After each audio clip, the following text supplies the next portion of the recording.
Bonjour à tous, bienvenue pour cette petite vidéo. Alors, je vais vous dire de quoi il s'agit. Aujourd'hui, nous sommes au mois de décembre, pas encore, fin novembre, et on m'a demandé de vous parler des films que j'attends le plus en 2024-2025. Alors, c'est compliqué à faire pour une raison toute simple, c'est que les tournages ont été arrêtés à cause de la grève des scénaristes et des acteurs, et on ne sait pas vraiment ce que nous allons voir l'année prochaine. Mais voilà, allez, on joue au jeu des spéculations, au jeu des films qu'on a envie de voir.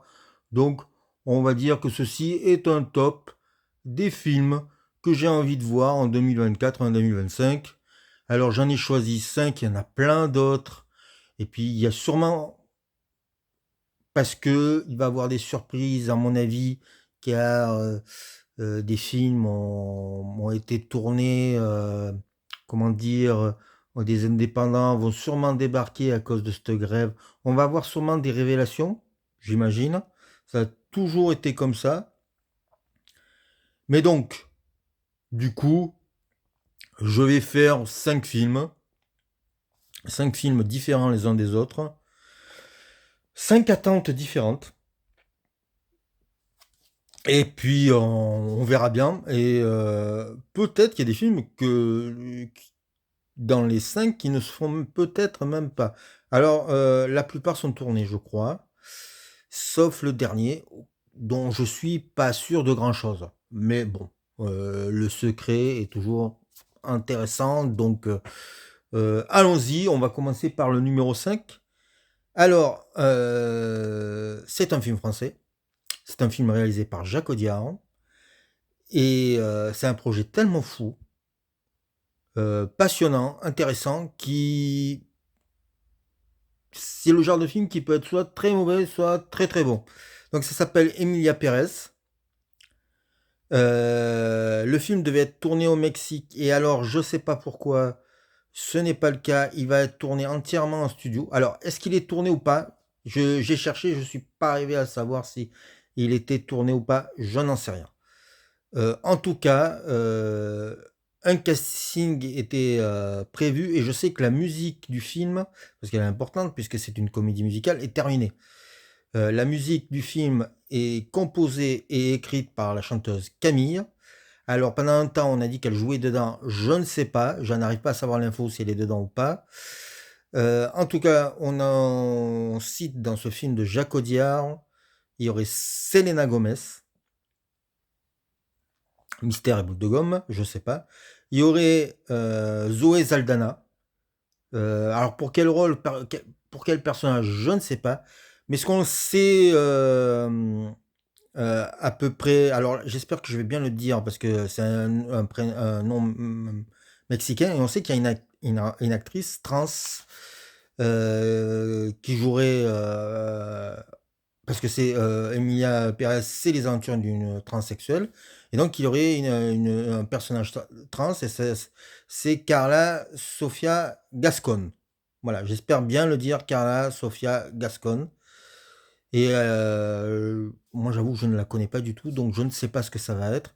Mais en tout cas, voilà, un film sur le Mexique, tourné en France, entièrement en studio, comédie musicale, Camille à la musique et des acteurs anglo-saxons hispaniques, je me dis pourquoi pas. Voilà. On va vite passer au numéro 4. Alors, le numéro 4, j'ai vu un teaser, donc le film est tourné. Il est prévu pour fin février-mars, je crois. Ça s'appelle L'Empire de Bruno Dumont. Alors, Bruno Dumont, c'est un réalisateur un peu particulier, puisque c'est un ancien philosophe, professeur de philosophie, pardon, et qui a fait quelques films assez étranges, assez amusants, assez fous, assez durs. Il a bien sûr réalisé L'Humanité, il a réalisé La vie de Jésus, il a réalisé le dernier, c'était Elias Seydoux, Benjamin Biolay, mais j'ai oublié le titre. Et le prochain, c'est L'Empire. Et c'est un film de science-fiction avec Camille Cotin, Leila Kaydri, Fabrice Lucchini. Et alors surtout, ce qui m'intéresse, c'est qu'il y a les personnages du Petit Quinquin, célèbre série réalisée par Bruno Dumont pour Arte, Le Petit Quinquin et sa suite. Donc on voit les deux policiers et je me demande, parce que le teaser passe assez vite, si dans le dans le film, il n'y aurait pas même le Quinquin lui-même. Donc on voit la bande-annonce, on sent la folie complète, je sens déjà le fou rire qui vient, je ne veux pas rater ça, ça fait très envie. Voilà, moi j'aime beaucoup Le Petit Quinquin et les Inhumains, et même sa suite. Voilà, le numéro 2, c'est l'Empire de Bruno Dumont, avec des véritables effets spéciaux, des soucoupes volantes et tout. Hein. Je vous conseille de regarder la bande-annonce. Elle annonce quelque chose de fou. Voilà. Je peux pas vous dire fou. Le dernier film est de Dumont, oui, c'était, je vous ai dit, il est assez doux, mais il a fait aussi un diptyque sur Jeanne, Jeanne d'Arc qui est assez particulier et avec des chansons de Christophe. Donc voilà, moi, il y a tout pour me faire plaisir. Et je pense qu'il y a mon chat qui vient vous dire bonjour. Voilà. Ensuite, il va bien me déconcentrer, lui. La suite, Sonic. Arrête. La suite, alors le numéro 3. Alors le projet aussi me paraît assez fou. Le projet me semble incertain. J'ai envie, mais j'ai peur. C'est la suite du Joker. C'est le Joker 2, Folie à 2, avec Joaquin Phoenix qui reprend son rôle et Lady Gaga qui jouerait sa psy, c'est-à-dire Harley Quinn. On nous annonce une comédie musicale. Le film a triplé de question budget, puisque le premier Joker coûtait 50 millions de dollars. Là, les deux, le film donc fait 150 millions de dollars. Euh, c'est prévu pour octobre. Je ne sais pas si à cause de la grève des scénaristes et des réalisateurs, le film a commencé à tourner, mais je ne sais pas s'il était terminé ou pas. En fait, je sais, la date est maintenue, mais est-ce qu'il est fini? On n'en sait rien. C'est tellement improbable aussi comme projet que je me dis pourquoi pas. Mais ça à mon avis, ça passe sous sa casse. Hein, parce que comédie musicale, est-ce qu'il va garder l'aspect sociétal, l'aspect coup de poing du premier? On n'en sait rien, mais il dit que c'est très différent. Todd Phillips, le réalisateur. Donc, pourquoi pas? C'est un Warner. Et le numéro 2 est aussi un Warner. Et là, par contre, le film est terminé. Il est prévu pour mai et c'est Furiosa de George Miller avec Anya Taylor-Joy et Chris Hemsworth. J'espère bien l'avoir prononcé, Chris Hemsworth. Alors, c'est la jeunesse du personnage de Charlize Theron dans Mad Max Fury Road. Alors, Furiosa a été tourné dans le désert, je crois, en Afrique, je ne sais plus lequel. On ne sait pas s'il y a le personnage de Mad Max dedans, on ne le sait pas. On sait peu de choses. Le film sera présenté sûrement au Festival de Cannes puisqu'il est prévu pour le 22 mai. Et voilà, pas plus. Pas plus, mais ça fait extrêmement envie parce que faut se rappeler que le plaisir, la jubilation de Mad Max Fury Road au cinéma, c'est un truc qu'on a peu ressenti depuis. Et le film, alors, a eu du succès, mais pas tant que ça. C'est-à-dire que c'est un film qui n'a fait que 350 millions de dollars en tout, je crois, en box-office, 350 ou 400 millions. Mais alors, c'était tellement positif que les avis des gens, il y avait très peu de gens qui disaient bah non, j'aime pas. Bah si, la plupart, tout le monde, pratiquement, a été emballé par, le, par Fury Road.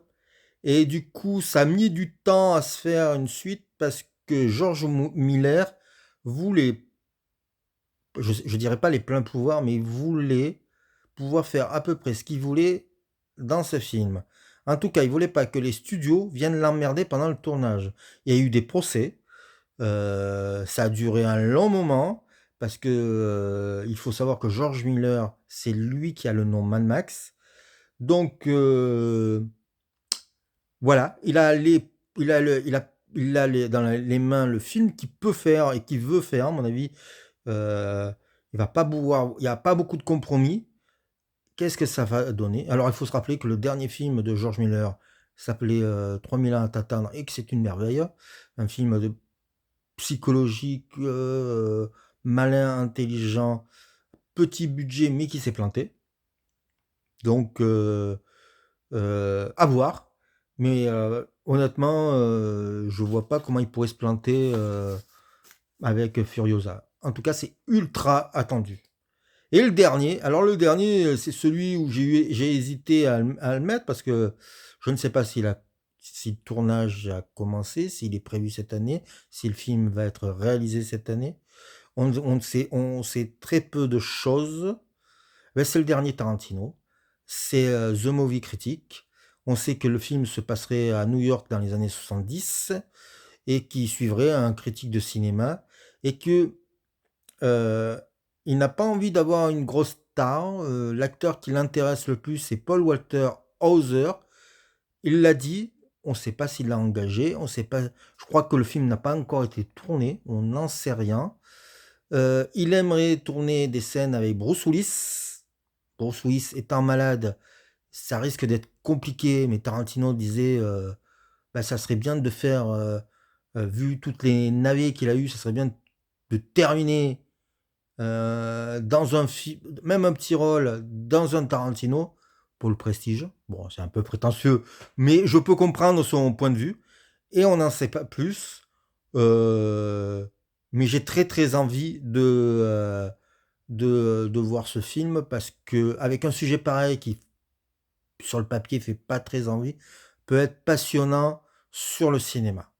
Peut être même une réflexion amère puisque c'est quand même le dernier film de Tarantino. Il a dit qu'il tournera 10 films et qu'il arrêtera après. On peut le croire. Donc ça serait considéré comme un film testamentaire presque. Donc alors qu'il n'a que 60 ans. Mais dans tous les cas, ça reste passionnant.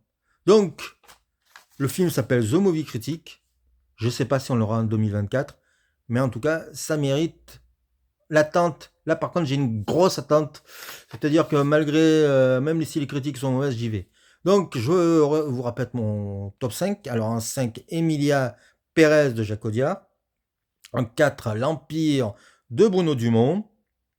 En 3, Joker 2, Folie à 2. On verra. C'est celui que je suis le plus dubitatif, hein, mais intéressant. Le 2, Furiosa de George Miller. Et le numéro 1, The Movie Critic de Quentin Tarantino. Sur ce, je vous dis à bientôt et merci d'avoir suivi cette vidéo. Au revoir.